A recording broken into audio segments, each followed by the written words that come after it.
Hello friends, જય શ્રી કૃષ્ણ.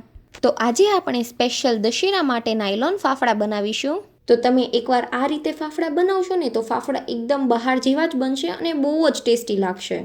તો એક આપણે સિક્રેટ ઇન્ગ્રીડિયન્ટ ઉમેરીશું જેનાથી ફાફડા બહુ જ સરસ બનશે. તો પહેલાં આપણે ફાફડા બનાવવા માટે એક નાનું કાચનું બાઉલ લેવાનું છે અને તેમાં આપણે અડધી ચમચી ટોચ ભરીને મીઠું ઉમેરવાનું છે અને અડધી ચમચી આપણે પાપડ ખાર ઉમેરવાનો છે.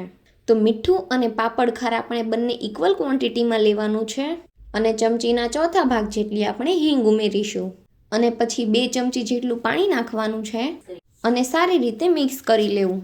અને અહીં આપણે 2 કપ બેસન લેવાનો છે અને તેને આપણે છાળીને જ લેવો. અને હવે તેમાં આપણું સિક્રેટ ઇન્ગ્રીડિયન્ટ ઉમેરવાનું છે. એટલે હવે આપણે 2 ચમચી રવો ઉમેરીશું અને તમે રવો ઉમેરશો ને એનાથી ફાફડા તમારા એકદમ ધોળા અને ક્રિસ્પી રહેશે. તો 2 કપ બેસનની સામે 2 ચમચી જ રવો ઉમેરવાનો છે, વધારે નથી ઉમેરવાનો. તો રવા અને બેસનને સારી રીતે મિક્સ કરી લેવાનું અને તેમાં આપણે 2 ટેબલસ્પૂન જેટલું તેલ નાખવાનું છે અને વધારે મોણ પણ નથી નાખવાનું. તો પહેલાં આપણે તેલને સારી રીતે લોટમાં મિક્સ કરી લેવાનું અને આ રીતનું જ મોણ દેવાનું છે, વધારે મોણ નથી દેવાનું. તો આ રીતે મુઠ્ઠી કરીએ અને ભાંગી જાય ને એટલું જ મોણ દેવાનું છે. તો ગાંઠિયામાં આપણે વધારે મોણ દઈએ પણ ફાફડામાં એટલું બધું મોણ નહીં દેવાનું. તો હવે આપણે જે મીઠા અને સોડાનું પાણી કરીને રાખ્યું છે ને તે ઉમેરી દેવાનું અને થોડું થોડું પાણી નાખી અને આપણે લોટ બાંધવાનો છે. એકસાથે પાણી ઉમેરીને લોટ નહીં બાંધવાનો, નકર તો ઢીલો થઈ જશે.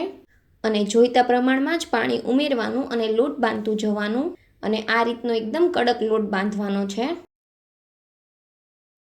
તો તમે જોઈ શકો છો કે આપણો અહીંયા એકદમ કડક લોટ બંધાઈને તૈયાર થઈ ગયો છે. તો હવે તેની ઉપર આપણે થોડું એવું તેલ અને થોડું એવું પાણી નાખીને તેને સારી રીતે મસળી લેવાનો છે. અને તમે જ્યારે મસળતા હોવ ને ત્યારે વચ્ચે વચ્ચે પાણીવાળો હાથ કરીને અને લોટ મસળવાનો, જેથી લોટ આપણો એકદમ સરસ ઢીલો થતો જશે અને મસળાતો બી જશે. તો અત્યારે લોટને આપણે વધારે નથી મસળતા, 5 મિનિટ જેવો જ મસળ્યો છે અને લોટ આપણો સારો મસળાઈ ગયો છે. તો હવે તેને આપણે એક પ્લાસ્ટિકની બેગમાં ભરી દઈશું. તો લોટને આપણે 10થી 15 મિનિટ જેવો રેસ્ટ આપીશું.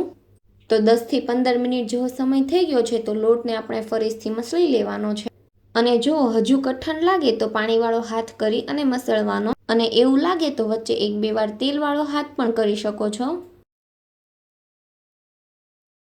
તો આપણો લોટ એકદમ સોફ્ટ મસળાઈને તૈયાર થઈ ગયો છે.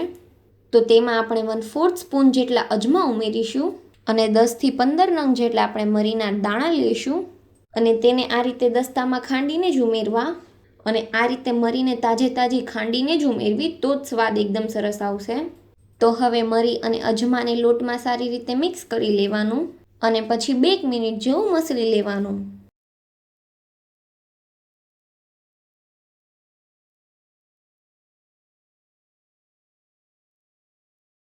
તો હવે તમે જોઈ શકો છો કે આપણો લોટ એકદમ સરસ સોફ્ટ થઈ ગયો છે અને સોફ્ટ થઈ જશે ને એટલે આપણા હાથે બિલકુલ નહીં ચોંટે.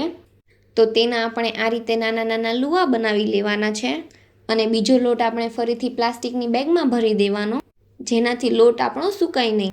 અને આ રીતે અમે અહીંયા લાકડાની પાટલી લીધી છે અને તમારી પાસે બીજું બી કંઈ લાકડાનું હોય તો તેના પર બી તમે ફાફડા બનાવી શકો છો. અને તમારી પાસે પાટલીને એવું કંઈ ન હોય તો પ્લેટફોર્મને એકદમ સારી રીતે સાફ કરી અને તેના પર બી ફાફડા બનાવી શકાય છે. તો આપણે આ રીતે એક લુવો લેવાનો છે અને હથેળીના ભાગથી દબાવી અને આ રીતે તેના ફાફડા બનાવવાના છે. તો ફાફડા બનાવવા એકદમ ઇઝી છે, તમે 1-2 બનાવશો ને ત્યાં તમને આવડી જ જશે. અને આ રીતે પતલી ધારનું ચાકુ લઈ પાટલીથી ફાફડાને આપણે અલગ કરી લેવાના. તો તેલ અમે ગરમ કરવા મૂકી દીધું હતું. તો હવે આપણે જોઈ લઈએ કે તેલ આપણું ગરમ થઈ ગયું છે કે નહીં. તો થોડો એવું લોટ નાખ્યો ને તો લોટ આપણો તરત જ ઉપર આવી ગયો છે, એટલે કે તેલ આપણું આવી ગયું છે. તો હવે ગેસની ફ્લેમ સ્લો કરી અને તેમાં આપણે ફાફડાને તળી લઈશું.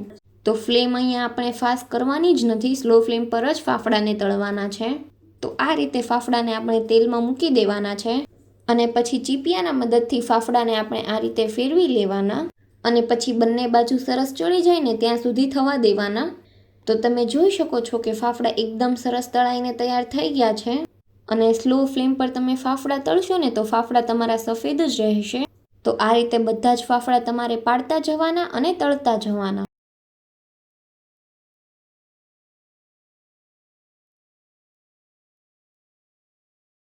તો આપણા બધા જ ફાફડા તળાઈ અને તૈયાર થઈ ગયા છે. તો હવે તેને આપણે સર્વ કરી લઈએ. તો પ્લેટમાં પહેલાં આપણે ફાફડા મૂકી દેવાના છે અને પછી બેસનની ફાફડા સાથે ખવાય એવી એકદમ ટેસ્ટી કઢી અને ગાજરનો સંભારો અને તેની સાથે તળેલા મરચાં મૂકી દીધા છે. તો આ આપણી એકદમ દશેરા સ્પેશિયલ ફાફડાની પ્લેટ તૈયાર થઈ ગઈ છે. તો જોતાં જ એકદમ મોઢામાં પાણી આવી જાય છે, એટલી ટેસ્ટી છે. તો આ દશેરા ઉપર તમે એકવાર આ રીતે ફાફડા જરૂરથી ટ્રાય કરજો, બધાને ખૂબ જ ભાવશે.